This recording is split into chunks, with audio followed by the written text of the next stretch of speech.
ano atrás, antes da contagem dos votos das eleições para presidente, o Banco BTG me ligou aqui e falou assim, ó, olha, sabe o Banco do Brasil, o qual você é acionista?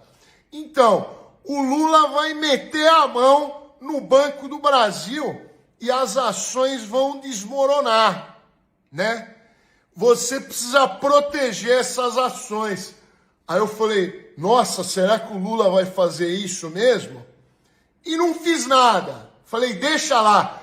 Ligaram de novo e insistiram, você precisa fazer um smart edge nas ações do Banco do Brasil, que é uma coisa que se o Lula mexer no Banco do Brasil, elas não vão cair. Você vai recuperar o dinheiro se elas caírem, né? Só que se as ações subirem, você só ganha 10%. Falei, não quero. Aí, de novo, várias vezes ficaram me ligando, me enchendo o saco, falaram, coloca uma trava nas ações do Banco do Brasil. Aí eu coloquei a trava nas ações do Banco do Brasil. E sabe o que aconteceu? O Lula não fez nada. E as ações subiram pra cacete. Ou seja, eu perdi mais de 80 pau por causa desses vagabundos aí do Banco BTG. Muito bem, pessoal, muito bom dia. Está no ar o Desperta SL, hoje é terça-feira, 19 de março. Muito obrigado pela companhia de todo mundo. Muito bom dia para quem já está chegando por aí no nosso chat. Nós estamos ao vivo já com quase 3 mil aparelhitos conectados neste programa. Aliás, estamos batendo aí 18, 19 mil todos os dias, fora a audiência que temos pelas redes de televisão e também pelos rádios que retransmitem este programa. Nós estamos ao vivo no Twitter, na Twitch, no Facebook e no Instagram e também nos nossos canais do YouTube. Muito bom dia para quem está nos acompanhando no YouTube. Já faça a sua rotina diária de YouTube, vocês sabem, né? Chega aí, deixa o like no programa, assine os canais, ative o sininho, aquela coisa toda. E por gentileza, quem puder, claro, deixe o seu comentário e principalmente compartilhe este programa para as pessoas que você ama e também para o seu tio bolsominion, porque nada melhor do que irritar um bolsominion logo pela manhã, não é mesmo? Nós estamos com uma audiência crescente, isso é muito legal, porque esse ano, já falei várias vezes aqui, teremos eleições municipais, eleições importantes para a gente ver mais ou menos como é que está o clima da sociedade aí, para a gente pensar para as eleições do futuro e também para o posicionamento da extrema-direita diante de tudo o que está acontecendo no Brasil nos últimos tempos, principalmente em relação ao 8 de janeiro. Hoje, aliás, muito bom dia para quem nos acompanha também pela televisão aberta e pelo rádio. São cada vez mais pessoas que mandam mensagens aqui. Estou ouvindo o programa pelo rádio, o que muito me deixa feliz, porque eu adoro o bom e velho radinho. Então, bom dia para quem nos acompanha pela Rádio Brasil Atual em São Paulo e também pela Rádio Heliópolis. Muito bom dia, Heliópolis, para quem nos acompanha aí pelas ondas do radinho e também na TVT, TV aberta em São Paulo e Grande São Paulo. E para quem está em Salvador, na Bahia, nós estamos ao vivo na televisão também. Então, você pode pegar aí o canal da TV Quirimurê e passar para as pessoas que você conhece aí por Salvador e Grande Salvador para poder acompanhar este programa pela televisão, tá bom? Hoje nós falaremos de um tema incômodo, anistia. Será que teremos anistia aos militares do 8 de janeiro? Bom, sim e não. Então calma lá. Segura seu coraçãozinho, daqui a pouquinho a gente vai chegar nesse assunto. Tem bastante coisa para destrinchar hoje. Eu separei 2 trechos que foram separados pela produção do ICL em relação às falas do presidente Lula ontem na primeira reunião ministerial que o presidente teve com os seus ministros, claro, portanto, reunião ministerial seria com quem, Leandro? Com os seus ministros, é claro. E a gente vai explicar aqui mais ou menos como estão andando os movimentos. Quem acompanha o Desperta SL sabe que eu tô falando sobre isso aqui faz um tempo já, né? Aquela coisa que eu sempre falo, gostar eu não gosto, mas eu venho aqui explicar para vocês o que está acontecendo. Então eu vou dar um contexto do que está acontecendo agora, vamos dar o contexto do que aconteceu no 8 de janeiro de 2023 e vamos explicar exatamente em que ponto estamos neste exato momento em relação à anistia política dos militares. Eu não estou falando de anistia, por enquanto, no processo que vai correr na justiça no STF. Isso é outra coisa. E também ainda não vimos andar, apesar da vontade de muitos parlamentares, um projeto de lei de anistia para os golpistas. Há sim vários projetos de lei andando na Câmara e no Senado que pretendem soltar os assim conhecidos como bagrinhos do 8 de janeiro, as pessoas que estão presas lá pela tentativa de golpe de Estado. Tem uma movimentação em relação a isso, ela tem uma interferência no governo também, porque, como eu já falei aqui, já expliquei, tem uma relação com as pautas bomba. Nós estamos num momento em que a gente pode ver cada vez mais pautas bomba. O que é pauta bomba, Jimmy?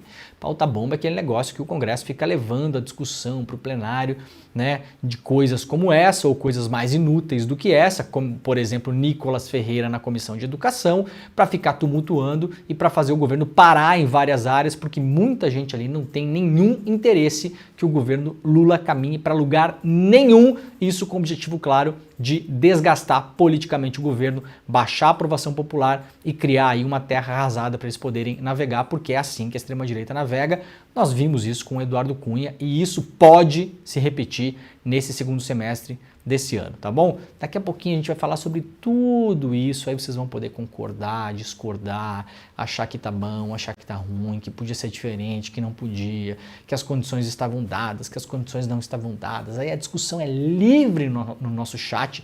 Podem, claro, debater com todo mundo aí, mas vocês sabem as regras da escolinha do professor Leandro aqui, né? Não pode colar chiclete no cabelo do coleguinha, não pode puxar o cabelo, não pode empurrar, não pode arranhar e não pode beliscar. Tá? Então, se vocês não fizerem isso no chat, tá tudo certo. Quem ficar incomodando muito, a gente vai ali e bloqueia do chat. Porque isso aqui é uma democracia. Quem manda aqui é o Demore, tá bom? Então, quem ficar passando do tom aí no chat vai ser banido, tá? Já estou avisando de antemão, porque eu não quero ninguém poluindo a nossa conversa. A nossa comunidade é muito legal, nosso chat é maravilhoso, sempre rolam conversas muito importantes e interessantes por ali. E claro, se você está chegando agora no chat, diga de onde você está assistindo a este programa. Muito bom dia para as pessoas que nos assistem no Brasil e no mundo. Portanto, muito bom dia, muito boa tarde, muito boa noite e muito boa madrugada. Tem gente que nos acompanha de madrugada aí em vários outros países. Muito obrigado para você que está indo para o trabalho, voltando do trabalho, está em casa, acordando, tomando seu café, está deitadão na cama ainda lá, de olhinho fechado, só tentando ouvir o que está acontecendo no Brasil e no mundo, está compartilhando esse programa, está almoçando, preparando o almoço, está depois do almoço, chegou em casa à noite, muitas pessoas que moram em países muito distantes que já estão à noite acompanham este programa também, como se fosse o seu jornal nacional, né? Aqui nós fazemos às vezes de William Bonner do Jornal Nacional, mas não com aquela linha editorial, aqui a gente tenta ir para um outro lado, né? Vamos colocar aqui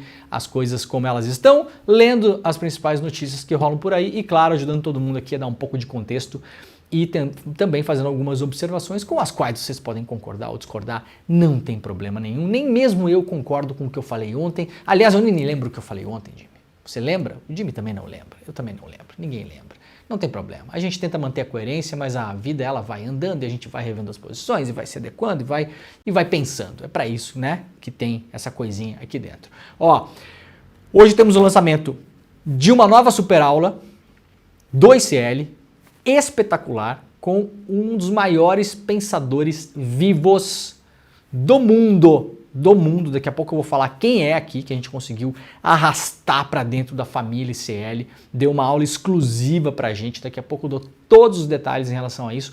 Pensador importantíssimo, o Edu Moreira falou que é o livro de cabeceira dele, é um dos meus principais livros também, um dos livros escritos por esse psicólogo.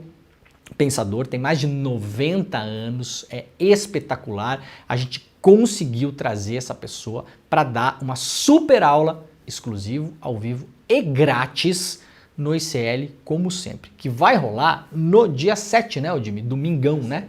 Domingueira, dia 7. Vocês sabem, a gente espalha para vocês o link para que vocês possam fazer a inscrição. É de graça, quem quiser já se adiantar, despertaicl.com.br, tá bom? Já clica aí, despertaicl.com.br, deixa a abinha aberta aí, depois eu vou dar o serviço aí, todo mundo pode se inscrever, vai saber do que se trata, vai ficar apaixonada, vai ficar apaixonado, como todo mundo aqui da equipe ficou quando soube que essa figura estaria aqui. É só gente de gabarito, como dizia o meu tio. Né? Meu tio gaúcho, só o pessoal de gabarito. Então, ó, vai ser bom pra caramba. Mais uma porrada. As últimas aulas tiveram aí 30 mil pessoas assistindo online num domingo. É um negócio inacreditável. A gente está fazendo realmente uma coisa que nunca se fez em parte de educação e comunicação, porque vocês sabem, o ICL é basicamente um grupo de pessoas que, junto com vocês, com a nossa comunidade, trabalha na parte da comunicação e da educação, que andam juntas. Comunicação e educação andam juntas. Comunicação deve se prestar a fazer educação. Não adianta só da notícia. Informação sem codificação, ela não vira nada na nossa cabeça. Não é mesmo? Então a gente junta as duas coisas aqui, daqui a pouquinho eu explico tudo para vocês, tá bom? Quem quiser se adiantar, já clica aí em despertacl.com.br, o link está no chat, mas você pode também digitar no seu navigator aí, e já fazer sua inscrição. É só colocar o e-mail, nome e boa, manda ver, você vai receber o link no dia do evento, tá bom? Daqui a pouquinho a gente volta a falar sobre isso. Vamos lá então, que tem muita coisa no programa de hoje, Leandro. Ai meu Deus, vamos correr, porque hoje temos muitas notícias por aqui. Olha só, o INMET alerta para chuvas intensas em diversas regiões do Brasil. O final do verão vai ser bastante chuvoso, aliás, já está sendo em algumas regiões. Então fiquem de olho que são esperadas precipitações entre 50 e 100 milímetros com ventos intensos de 100 km por hora, de até 100 km por hora. Noticia aqui o iclnoticias.com.br, o portal de notícias do ICL. O INMET emitiu nesta segunda-feira alerta de chuvas intensas em várias regiões do Brasil. São esperadas precipitações entre 50 e 100 milímetros e ventos intensos de 60 a 100 km por hora. A precipitação, aliás, ela não é só mais isoladamente a única coisa que a gente tem que prestar atenção. Porque às vezes, isso é importante falar, às vezes pode chover a quantidade que deveria chover naquele mês em um determinado local, tá bom? Só que pode ter uma pancada de chuva intensa de 15 minutos e é aquele momento que vai definir se uma cidade vai para baixo d'água ou não. Então não há mais relação, isso é importante, tá, gente, entre a quantidade de chuva apenas. O problema hoje são as chuvas torrenciais, essas pancadas de 10, 15 minutos, porque as cidades, no geral, não estão preparadas para absorver tanta quantidade de chuva ao mesmo tempo. Principalmente, é uma das coisas mais importantes, duas delas, aliás, a absorção da água da chuva pela rede pública, pelos bueiros, pela própria estrutura das cidades, né? Cada vez mais asfaltadas, as calçadas não são permeáveis, aquela coisa toda. 2024 a gente vê prefeito aí asfaltando cidade como se fosse em 1970. Né? A pessoa nem para pegar um secretário de urbanismo e botar fazer um curso, ir para uma cidade onde as pessoas fazem diferente e fazer diferente. Nem para isso. O Brasil, nesse sentido, vamos combinar que as prefeituras ainda estão nos anos 70. É asfalto e calçada fechada e uns pedacinhos de grama desse tamanho aqui. E as residências têm um problema também, porque a maior parte da água das residências que cai no telhado entra pela calha e vai para a calçada direto.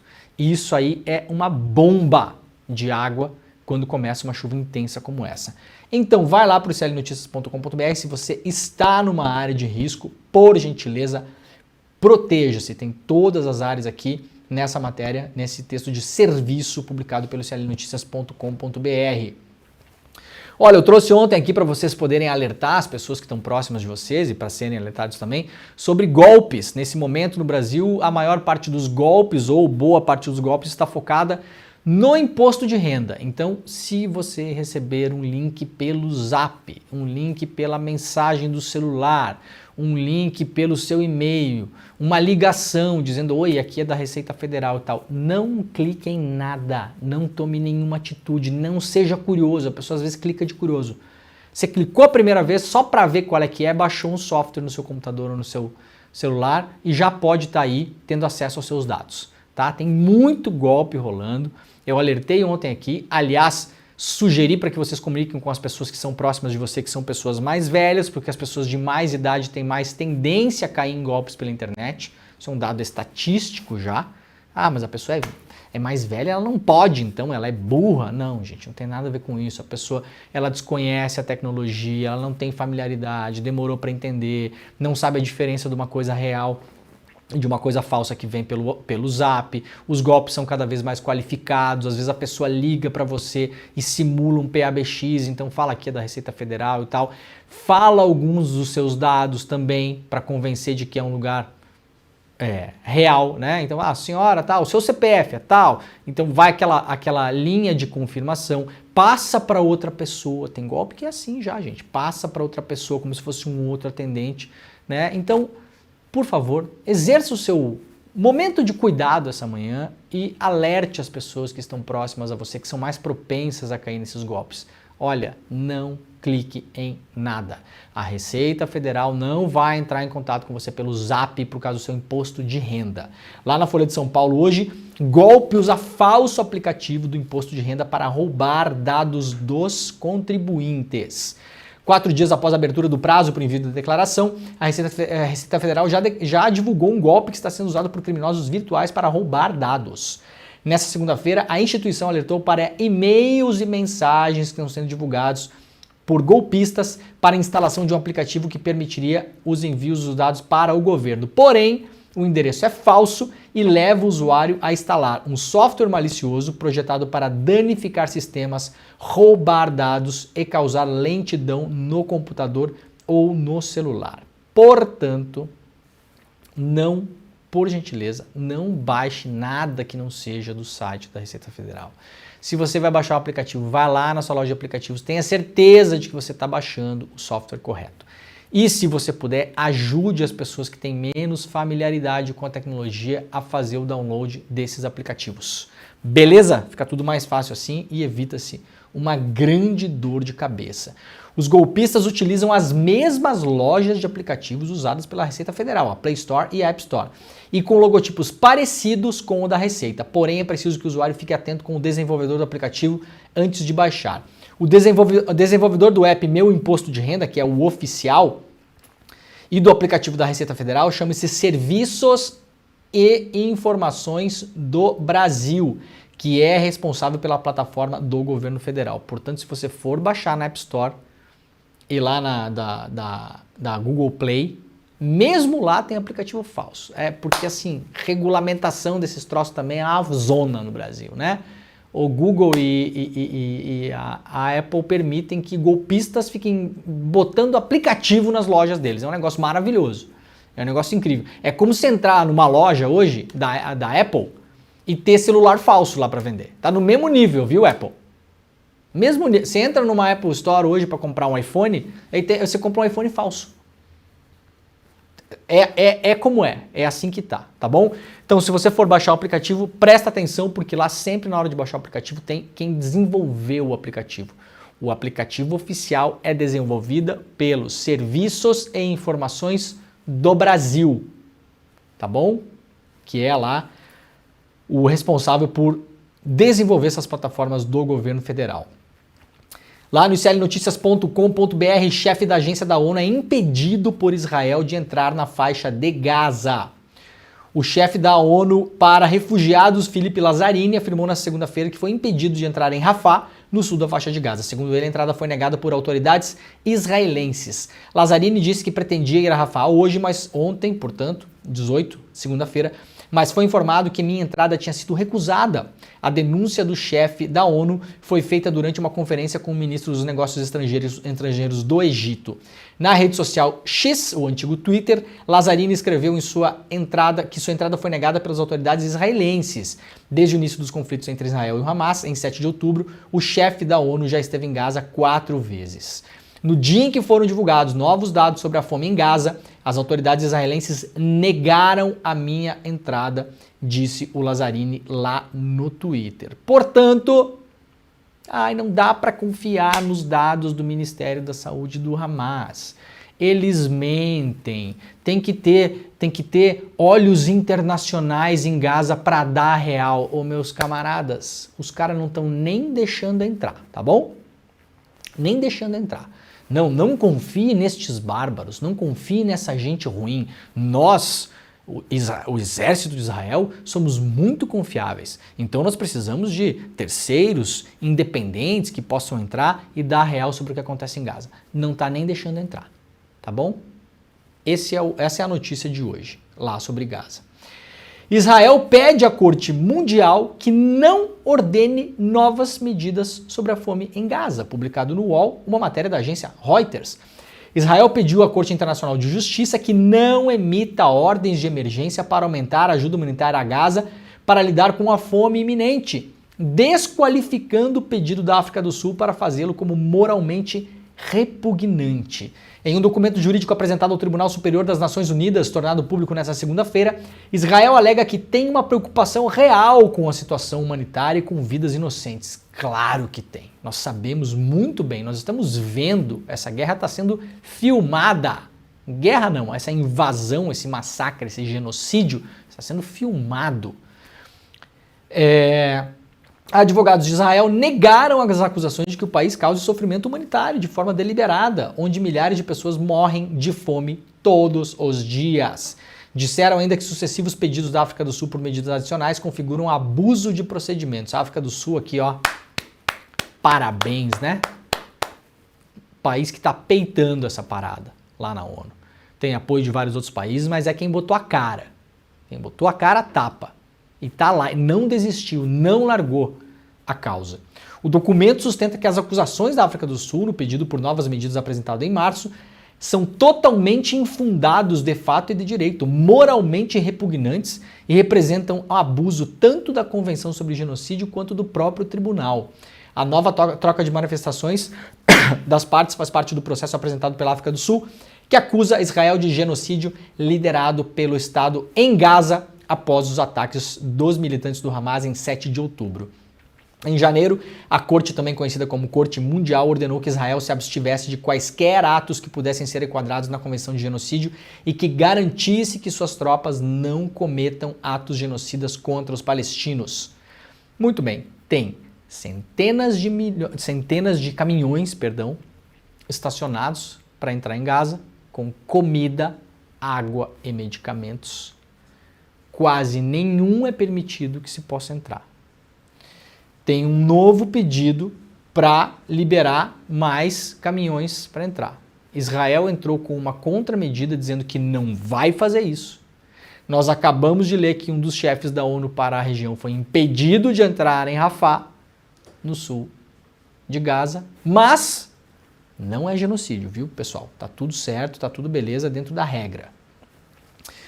Vamos lá, voltar para o iclnoticias.com.br. Lista de espera já está aberta e divulgação sai no dia 22 do ProUni. Atenção, se você se inscreveu no ProUni ou inscreveu seus filhos, seu sobrinho, seu amigo, seu vizinho, já pode ir lá para o site do ProUni para ficar ligado na lista. Beleza? Mais informações no iclnoticias.com.br. A notícia está na nossa capa fresquinha. Ministério Público Federal pede responsabilização de 42 agentes da ditadura por tortura. O Ministério Público Federal pediu à Justiça que 42 ex-agentes da ditadura militar sejam responsabilizados pela tortura e desaparecimento de opositores do regime de 64 a 85. Entre os investigados, há 26 ex-membros do DOI-CODE em São Paulo, como o ex-coronel Carlos Alberto Brilhante Ustra, homenageado pelo Bolsonaro durante a votação do impeachment da Dilma, para não esquecermos. E o ex-delegado Sérgio Paranhos Fleury, que era um delegado da Polícia Civil, também considerado um dos mais sangrentos e perseguidores agentes da ditadura militar dos anos 60 e 70. Também tem 16 ex-servidores do IML paulista. Segundo o Ministério Público Federal, o pedido faz parte de uma ação pública que também pede uma série de medidas de reparação, preservação da memória e esclarecimento da verdade sobre o período da ditadura. Também réus na ação, a União e o Estado de São Paulo devem cumprir essas medidas. A declaração de responsabilidade constituiria o reconhecimento jurídico de que os réus tiveram participação em atos de sequestro, tortura, assassinato, desaparecimento forçado de pessoas, ocultação das verdadeiras circunstâncias da morte de, neste caso específico aqui, 19 pessoas. Eu vou repetir: sequestro, tortura, assassinato, desaparecimento forçado e mentira sobre os motivos que teriam levado essas pessoas a desaparecerem. Depois desse tempo todo, já podemos imaginar que essas pessoas desaparecidas foram assassinadas. Claro, 19 pessoas nesse caso. A notícia também está lá no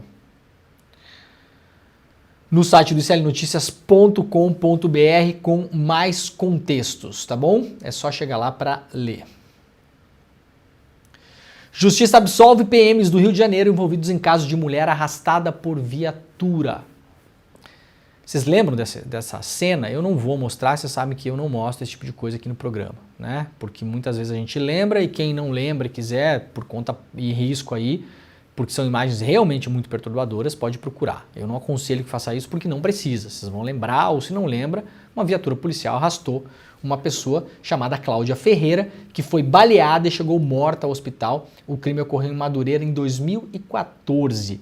E o TJ do Rio de Janeiro absolveu 6 policiais militares envolvidos no caso da Cláudia Ferreira. Ela foi baleada perto de casa, no Morro da Congonha, em Madureira, no subúrbio do Rio de Janeiro. O caso ganhou notoriedade porque um vídeo flagrou o corpo de Cláudia sendo arrastado por cerca de 300 metros por uma viatura da Polícia Militar durante uma tentativa de socorro, entre aspas, tá? Porque eu já falei 1 milhão de vezes sobre isso aqui. Via de regra, quando a polícia entra em algum lugar e mata pessoas, ela não procede à tentativa de salvamento das pessoas. Ela altera a cena do crime para não ser responsabilizada. Vamos colocar as coisas como elas realmente são. Não é o que eu acho, já é 1 milhão de laudos sobre isso de defensoria, de investigação de polícia civil, do Ministério Público. Agora que a polícia do Tarcísio está matando adoidado uma pessoa a cada 3 ou 4 dias em São Paulo, na tal da operação que não para nunca, operação assassina para matar pessoas. A própria defensoria já falou isso, outros especialistas já falaram isso. A polícia mexe na cena do crime sob a desculpa de que está tentando salvar as pessoas que ela própria matou. Muitas e muitas vezes essas pessoas já estão mortas e são falsamente, de modo falso são colocadas na viatura, mas com o falso motivo de estarem sendo levadas para o hospital. Elas já estão mortas. Então o nome disso é alteração de cena do crime. A morte de Cláudia completou 10 anos no último sábado. A decisão que absolveu os PMs é do juiz Alexandre Abraão Dias Teixeira, do TJRS, e foi tomada no último dia 22 de fevereiro, tornada pública agora. O processo tratou duas acusações. Os PMs Rodrigo Medeiros Boaventura e Ezequiel de Jesus Pereira Bueno eram acusados por homicídio, por terem atirado na vítima. À época, ambos chegaram a ser presos. Em outra linha de acusação, além dos 2 PMs citados, Adir Serrano Machado, Alexandro da Silva Alves, Rodinei Miguel Arcanjo e Gustavo Ribeiro Meirelles eram acusados de fraude processual por terem removido o corpo da vítima do local em que ela foi baleada. O juiz entendeu que não houve indício suficiente sobre a autoria dos disparos que atingiram Cláudia. Ela tinha saído de casa para comprar pão quando foi surpreendida por uma troca de tiros, segundo a polícia, entre policiais e traficantes. Nos autos do processo, o juiz Abrão cita o depoimento do delegado Júlio César Firro de Carvalho, que afirmou que o local onde os acusados estavam era no alto da comunidade, em região densa da mata com pouca visibilidade. Além disso, não foi possível recuperar o projétil que acertou Cláudia para que fosse realizado confronto balístico. Na ocasião, foram apreendidos nas comunidades 3 pistolas, munições, radiocomunicador e grande quantidade de drogas. Diante do conjunto probatório existente nos autos, infere-se que os acusados agiam em legítima defesa. Essa é sempre a desculpa da polícia em casos como esse. Sobre a remoção do corpo, a justiça entendeu que os policiais o colocaram na viatura em uma tentativa de socorrer Cláudia em uma unidade de saúde. Nos depoimentos, os PMs alegaram que acreditavam que a vítima ainda mantinha sinais vitais e acrescentaram que moradores da comunidade partiram para cima dos agentes com postura hostil, dificultando o socorro. Por que será? Será que porque os senhores assassinaram uma pessoa que saiu para comprar pão? Vocês queriam o quê? Que fosse aplaudido? Recebido com língua de sogra? Ai, meu Deus do céu. Muito bem. Impunes. Mais uma vez. 10 anos depois. PGR pede arquivamento de inquérito contra Google e Telegram. A Procuradoria-Geral da República pediu o arquivamento no STF de um inquérito contra dirigentes das empresas Google e Telegram no Brasil, que foi aberto a pedido do próprio órgão no ano passado. A análise do que se colheu durante a investigação criminal denota a ausência de justa causa para a proposição da ação penal, argumentou a PGR. Em maio de 2023, a PGR havia pedido a abertura do inquérito após ter sido provocada pelo presidente da Câmara, Arthur Lira, que acusou as empresas de conduzir campanhas abusivas contra o chamado PL das Fake News, projeto de lei para regulamentar o uso de redes sociais e outras ferramentas no Brasil. Regular, na verdade, antes de regulamentar, só para a gente deixar bem claro aqui, regulamentação ocorre depois da regulação. No Brasil, a rede social ela não é nem regulada ainda, ou seja, as regras não existem. Depois que a gente cria as regras, a gente debate o modo de aplicá-las. Isso é a regulamentação à fase posterior. A abertura do inquérito foi autorizada pelo Alexandre de Moraes. A Polícia Federal conduziu uma investigação para apurar a possível prática de abolição do Estado Democrático de Direito, propaganda enganosa e publicidade abusiva qualificada. A PGR, portanto, derrubou. Então, portanto, é o seguinte, gente. O Google, que é um oligopólio no mundo, que é a empresa de buscas, que você sabe que o Google não é uma empresa de buscas, né? O Google é uma agência de publicidade. Já expliquei isso aqui também. O Google é a maior agência de publicidade do mundo ao lado do Meta, do Facebook. Tá bom? Alphabet e Meta. São duas agências de publicidade. Não é a empresa fofinha do buscador de coisa que você vai lá buscar, tá? Então, todo dia que você entrar no Google, hoje, você vai poder ver isso aqui, ó. Tá liberado, ó. Dá pra ler aqui, Jimmy? Não sei se dá pra ler, eu vou ler aqui, ó. Isso aqui era a capa do Google nos dias que estava rolando a votação do PL das fake news, que foi derrubada a votação, sequer aconteceu, porque não tinha clima. Inclusive o Guilherme Amado publicou lá no Metrópolis, na coluna dele, que uma associação das redes sociais e das empresas de internet no Brasil tinha criado uma fake news dentro da associação e espalhado para parlamentares evangélicos, dizendo que se o PL passasse não ia mais poder falar em Deus, em Jesus e não sei o que, aquela bobajada toda que você acha que é a coisa criada no Zap Zap do Malafaia, foi criada dentro da entidade que representa as empresas de tecnologia do Brasil. Elas admitiram isso, tá bom, gente? Não é nem que o Amado publicou porque uma fonte, não sei o que. Elas admitiram que a peça apócrifa, que não estava assinada, que foi espalhada como fake news, inclusive pelo Deltan Dallagnol na época, foi criada pelas empresas de tecnologia. E durante a votação, a capa do Google, que deveria ser, atenção, isso é o que defende o Google juridicamente, inclusive nos Estados Unidos, neutra. A capa do Google precisa ser neutra, porque o Google diz lá nos Estados Unidos que eles não são uma empresa editorializada, ou seja, eles não constroem editoriais, eles não se posicionam em relação a notícias, eles não editam notícias, não são editores. Eles são uma plataforma de tecnologia onde qualquer pessoa pode postar coisas e as outras pessoas consomem. Então, na visão jurídica, quando convém, quando protege as chamadas Big Techs, eles são neutros. Eles são apenas uma solução tecnológica isenta, neutra. Essa neutralidade foi para o espaço no dia da votação, quando o Google, na sua página inicial, que é a página mais acessada pelos brasileiros, mais do que qualquer site que vocês possam imaginar, a página que as pessoas mais acessam no Brasil não é o site da Folha, do UOL, do G1, não, é a capa do Google. Lá na capa do Google tinha isso aqui, ó. O PL das fake news pode aumentar a confusão sobre o que é verdade ou mentira no Brasil. Tá? Isso aqui era uma acusação direta ao PL das fake news. Ou seja, ele não vai ajudar a resolver e regular o nosso meio de trabalho. Ele vai aumentar a confusão. Vamos ler isso aqui em linguagem de gente? O PL das fake news vai aumentar as fake news. É o que está escrito aqui, não é? Afinal de contas, se o PL das fake news ele vai aumentar a confusão entre o que é verdade e o que é mentira, a mentira vence, né? Então, o Google está liberado a partir de agora a poder continuar fazendo esse tipo de coisa. Tá bom? Sob a anuência da PGR. É uma beleza, né? Vamos lá para Carolina Brígido, lá no UOL. Regras do TSE são um test drive para regular Big Techs este ano, dizem ministros. A resolução sobre propaganda nas campanhas aprovada em fevereiro deste ano deve virar parâmetro para a regulação geral das atividades das Big Techs no Brasil.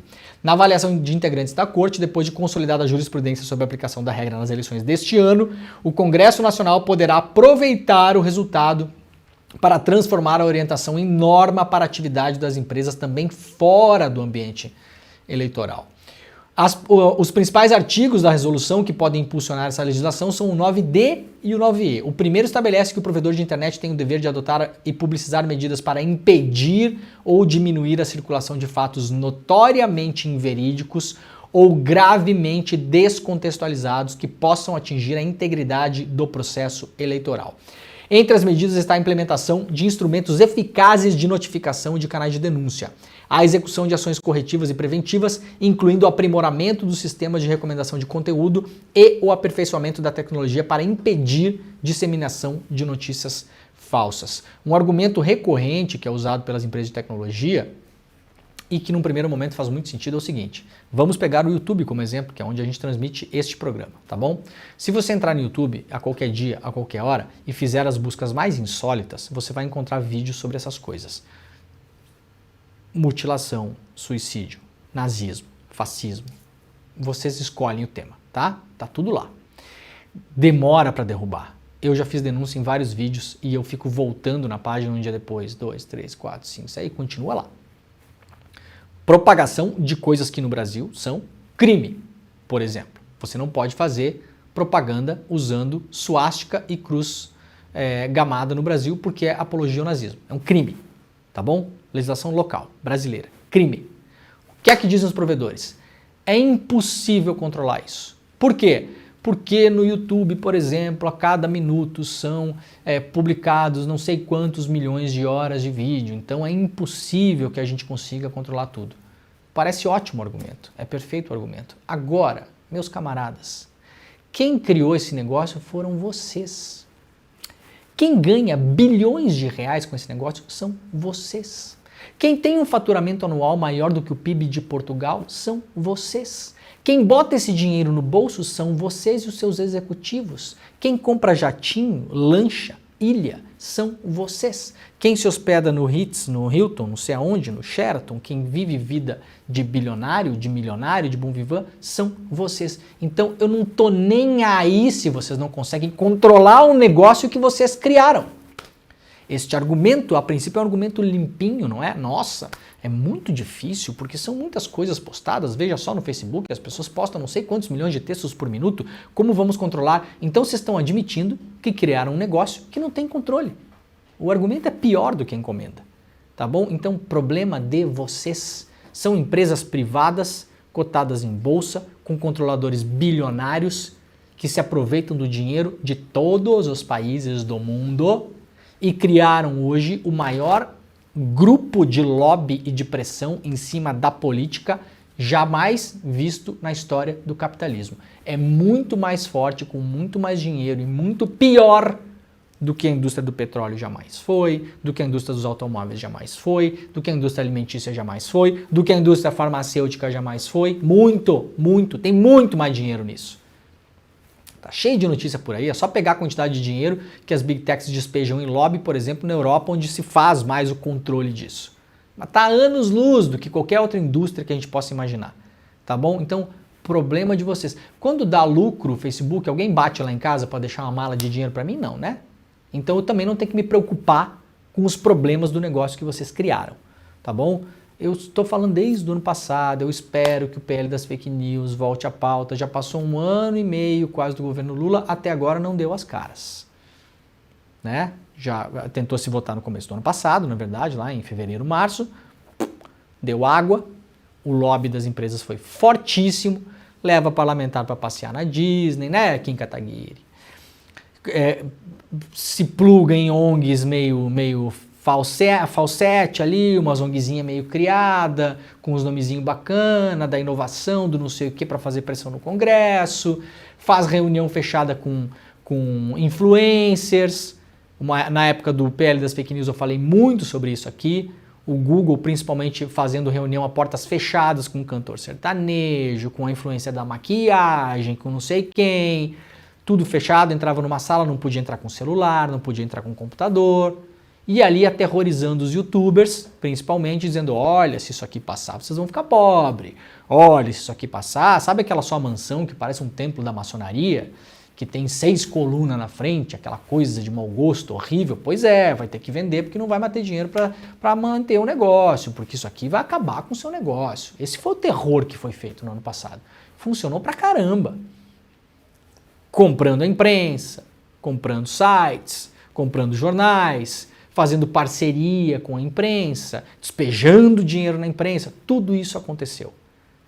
Espero que volte a discussão, né? Nízia Trindade nomeia interventora em hospitais federais do Rio de Janeiro. A ministra da Saúde, Nízia Trindade, anunciou medidas para acabar com o controle político dos hospitais federais do Rio de Janeiro e decidiu nomear um interventor para atuar no setor de compras de todas as unidades. A tarefa caberá ao atual secretário nacional de atenção especializada à saúde, Elvésio Magalhães. A decisão ocorre após uma série de escândalos. Em agosto do ano passado, um relatório da área técnica do Tribunal de Contas identificou quase 100 milhões em contratos sem licitação entre 2019 e 2021 no Hospital Geral de Bom Sucesso. Portanto, estamos falando aqui de governo Bolsonaro e no Rio de Janeiro, governo Castro. Na época, durante o governo de Jair Bolsonaro, segundo o site da Agenda do Poder, as unidades fluminenses eram controladas por apadrinhados do senador Flávio Bolsonaro, que teria indicado os 3 ex-superintendentes do Ministério da Saúde no estado e o coordenador geral dos hospitais federais à época, Marcelo Lamberti. O governo sem corrupção do Bolsonaro, o esquema existia, só ninguém fez intervenção nenhuma. Aí chegou a Anísia lá e pá, né, pegou os caras, afastou e está tentando fazer uma limpa lá. Olha, a Anísia, eu falo muito que é difícil identificar os ministros do governo Lula se você perguntar para as pessoas. E é mesmo. É mesmo. Acho que se fizer uma enquete aí com as pessoas, uma pesquisa, fala de 3, 5 nomes de ministros do governo Lula, acho que sai pouca coisa, viu? Sinceramente. Acho que o momento não é bom.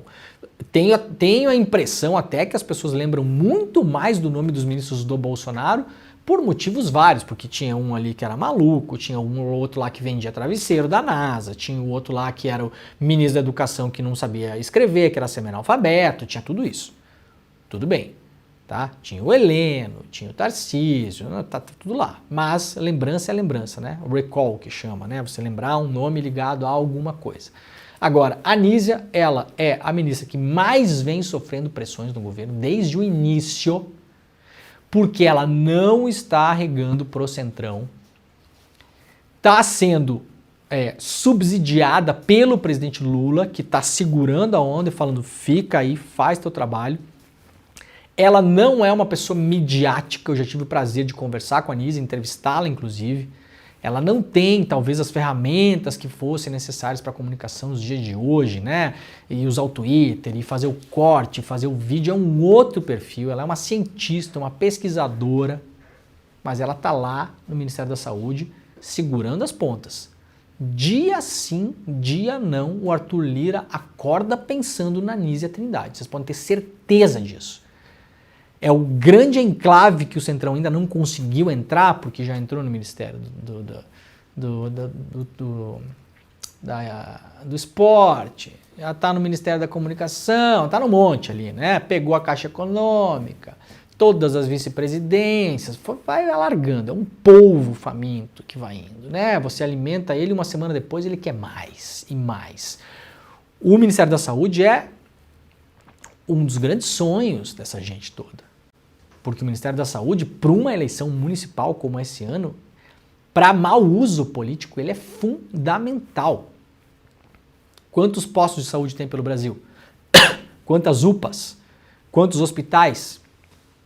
Quanto dinheiro tem o Ministério da Saúde? É o maior orçamento da União. Saúde e educação, se não me engano, os 2 maiores.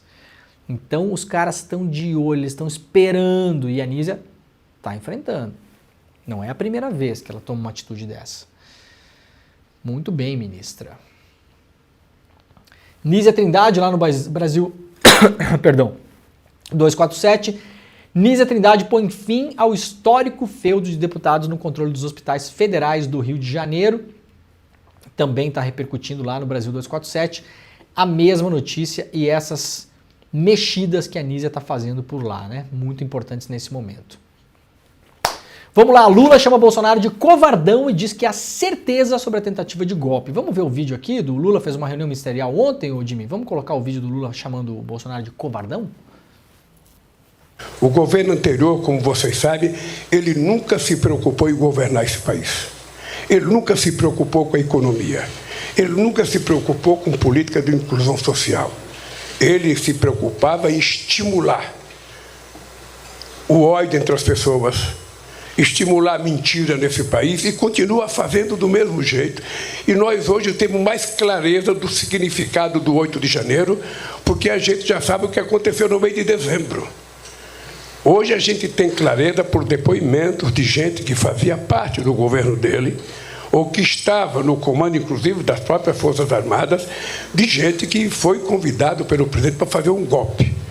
Então, se há 3 meses atrás, quando a gente falava em golpe, parecia apenas insinuação, hoje nós temos certeza que esse país correu sério risco de ter um golpe em função das eleições de 2022. E não teve golpe, não só porque algumas pessoas que estavam no comando das Forças Armadas não quiseram fazer, não aceitaram a ideia do presidente, mas também porque o presidente é um covardão. Ele não teve coragem de executar aquilo que ele planejou.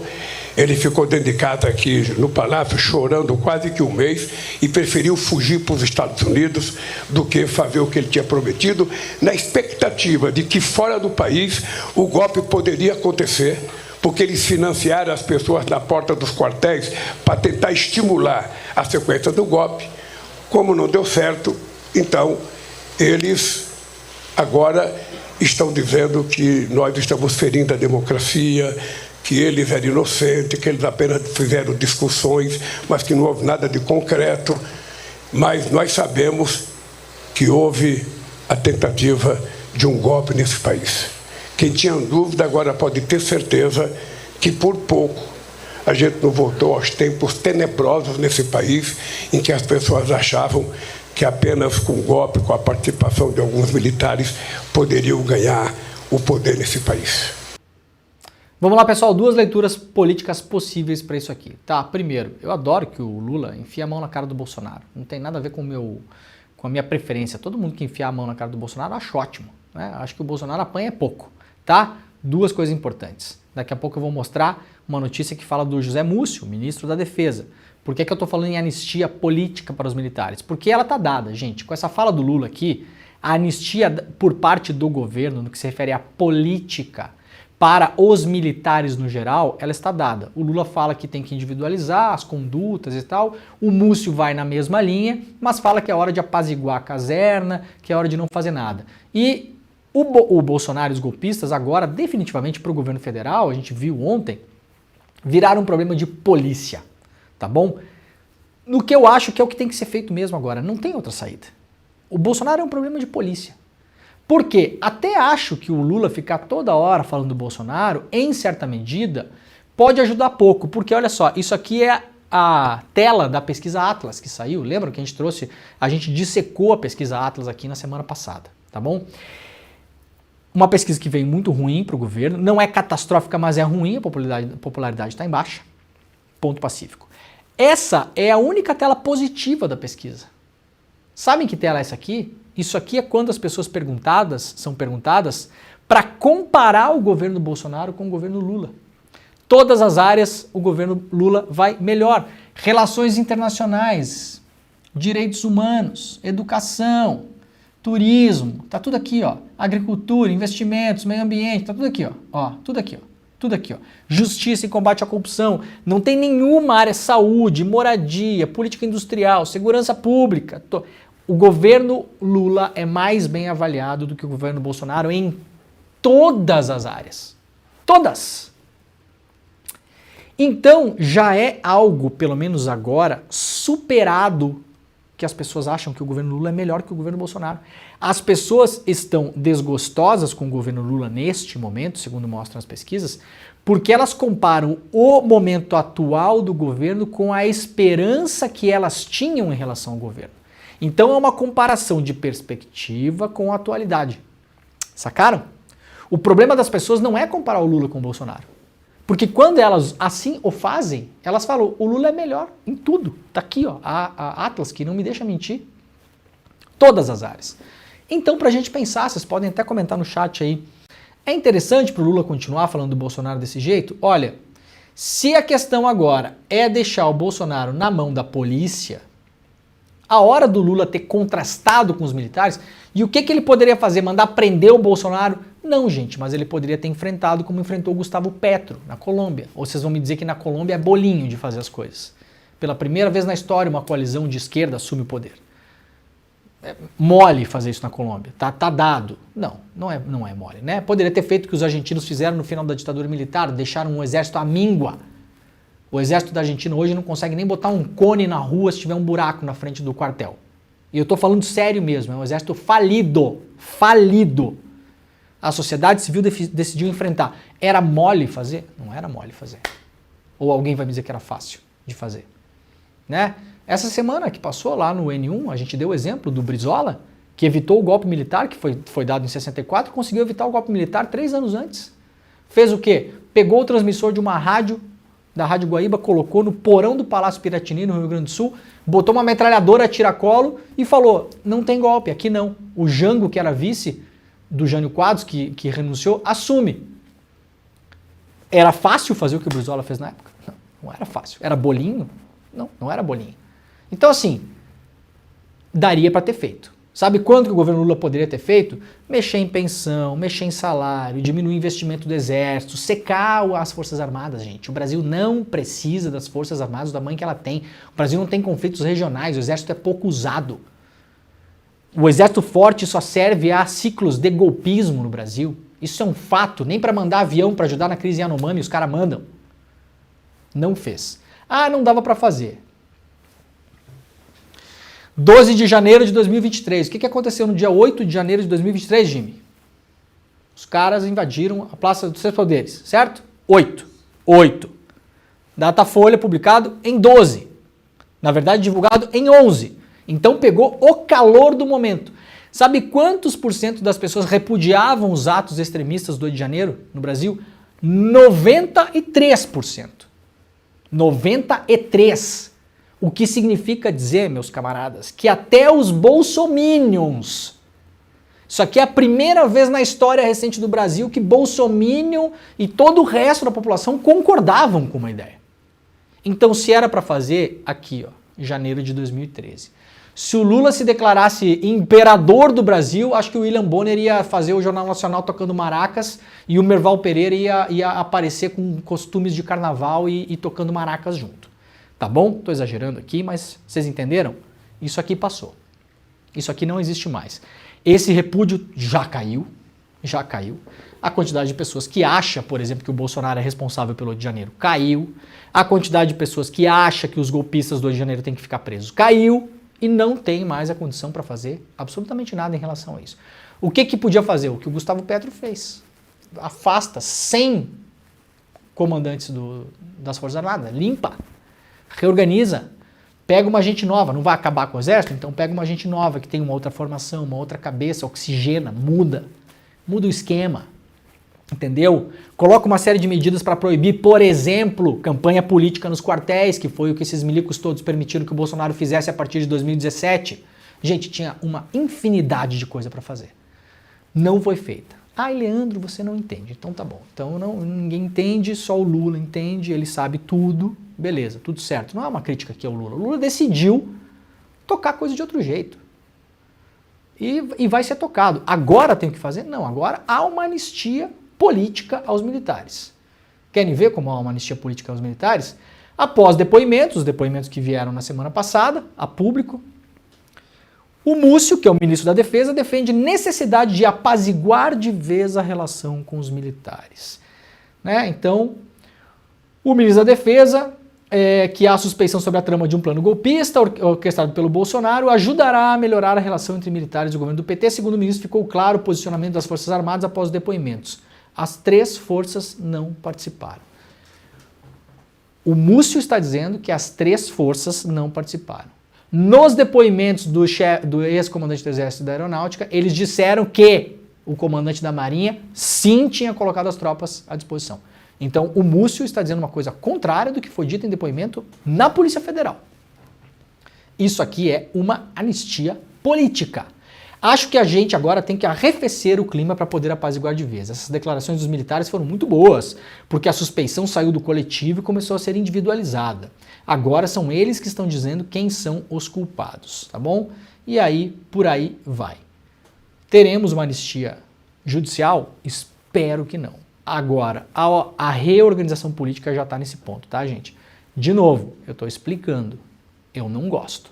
Eu não gosto de um monte de coisa, mas eu estou explicando para vocês o momento. É o que o governo pode fazer agora? Aparentemente, pela situação geral, é. Porque se o governo Lula continuar comprando várias linhas de disputa, tem uma chance séria de se complicar bastante. porque não tem maioria na Câmara, não tem maioria no Senado, metade do governo do Executivo é do Centrão, metade do governo é do Centrão, e as forças que lutam contra ali, mídia hegemônica, os ataques que voltaram por parte da Globo, da Folha, do não sei o que, voltou com tudo, tá na força de novo, vai tentar pauta bombas, vão tentar imobilizar o governo, estrangular e baixar a popularidade. Tá bom? Tem coisa nova, sim. Temos o nosso... Temos notícia? Justiça urgente. Peraí, temos notícia urgente. A gente ia falar do curso aqui, mas pelo jeito não vai dar. Então, peraí que temos notícia urgente. Temos até a nossa vinheta aqui, gente. Segura aí então. Vamos lá, Jimmy, porque é notícia urgente mesmo, de fato. Bora lá.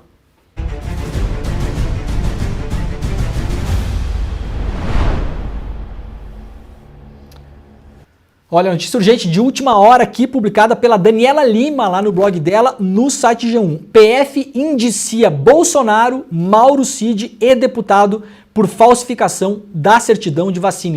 Investigadores apontam associação criminosa e inserção de dados falsos em sistema público. A Polícia Federal acaba de indiciar o ex-presidente Jair Bolsonaro pelos crimes de associação criminosa, inserção de dados falsos em sistema público, no caso que apura a falsificação de certificados da vacina da Covid-19.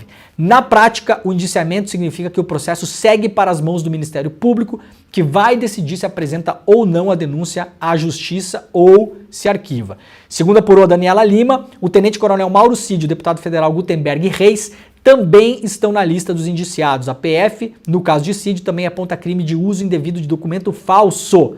Mais informações daqui a pouquinho, isso aqui acabou de sair, portanto, a Polícia Federal concluiu um dos inquéritos que investigam o Bolsonaro, o inquérito mãe, digamos assim, porque se o Bolsonaro tivesse se vacinado, o Cid capaz de não ter ido parar na CPI, a gente não ter visto os e-mails do Cid e não estarmos no ponto que nós estamos hoje aqui. Então, graças a Deus, teve uma pessoa que não se vacinou no Brasil, que foi o Bolsonaro. Muito obrigado, viu, Jair? Acaba de ser indiciado pela Polícia Federal Bolsonaro, Mauro Cid e um deputado. Acompanhem o CL Notícias, primeira edição, que está começando daqui a pouquinho, que com certeza o William De Luca e a Vivi vão trazer aqui mais informações sobre isso. Acabou de sair notícia urgente no final do programa. Gente, olha só, para fechar o programa de hoje, domingo, dia 7, próximo, né? 7 de abril, domingo, teremos um evento ao vivo, exclusivo e grátis, mais um super evento do ICL.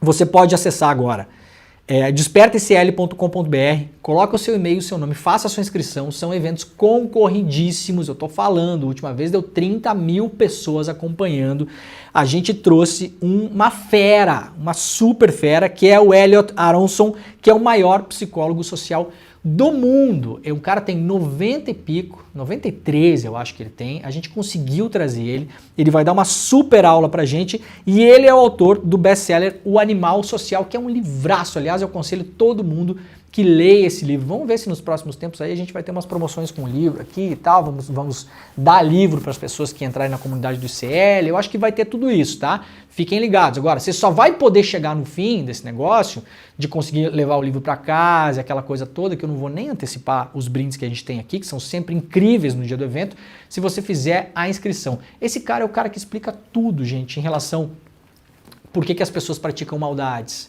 por que as pessoas tomam conscientemente ou inconscientemente decisões de fazer o mal mesmo, né? Aquele mal assim, de arrebentar, de destruir populações inteiras, de deixar passar fome, de soltar bomba. Por que isso acontece? Essa é a principal mente do mundo hoje. 93 anos, vai dar uma aula exclusiva aqui no ICL, vai dar para entender por que a extrema-direita está se alastrando pelo mundo, tudo que a gente debate muito aqui, a gente vai conseguir entender nessa super aula. Vai rolar no domingo, dia 7 de abril, o link para fazer a inscrição grátis, despertaicl.com.br. A gente vai terminar o programa de hoje com um vídeo muito rápido do Edu, explicando rapidamente o que é. Depois do vídeo você segue direto para o CL Notícias primeira edição, tá bom? Um beijo para todo mundo e tchau! Você seria capaz de fazer o mal, mas não um mal menor, um mal maior, desses que mais te assusta, esses que você mais critica nos seus dias, nas suas redes sociais. Provavelmente a sua resposta seria: não, eu não sou um monstro. Mas o que as pesquisas mostram pode te deixar chocado. A psicologia social estuda o comportamento humano e o porquê da gente fazer as coisas da forma como a gente faz. O maior especialista no mundo em psicologia social chama-se Elliot Aronson. E aos 92 anos de idade, é o psicólogo mais premiado nos Estados Unidos, tendo ganho o prêmio de melhor psicólogo, melhor pesquisador e melhor autor. Ele que escreveu esse livro, O Animal Social, o livro que mais influenciou na minha vida a minha forma de ver o mundo. A gente conseguiu marcar uma conversa com Elliot Aronson para ele nos ensinar sobre comportamento humano. E a melhor notícia é que essa conversa é aberta, gratuita, para todo mundo poder participar. Vai acontecer no dia 7 de abril, um domingo às 8 horas da noite. Aproveite e chame todo mundo que você conhece para participar. Elliot Aronson, falando com a gente aqui no Brasil sobre esse tema tão importante. É agora ou nunca, irmão.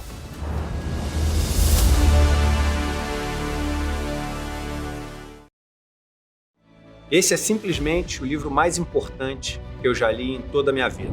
O Daniel Gilbert, um dos autores mais reputados no mundo no campo da psicologia social, descreve também como o melhor livro já escrito no campo da psicologia social. O Elliot Aronson, autor de O Animal Social, ele é o único psicólogo americano a ganhar os 3 principais prêmios da psicologia nos Estados Unidos: melhor professor, melhor autor e melhor pesquisador. Um sonho que eu tinha na minha vida era poder entrevistá-lo. Ele já está com idade avançada, tem 92 anos, mas esbanja lucidez. Conseguimos!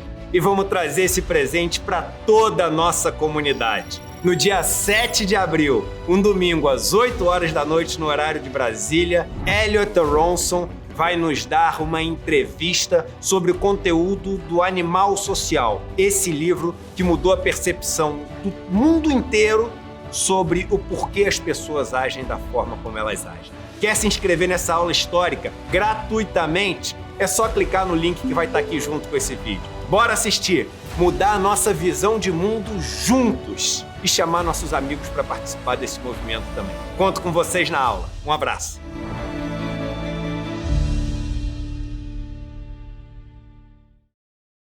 No Em Detalhes de hoje, eu converso com a jornalista e advogada Lígia Jobim, que teve o pai torturado durante o período da ditadura militar, sobre a decisão do presidente Lula de cancelar os atos oficiais na memória dos 60 anos do golpe. É hoje, às 10h30 da manhã.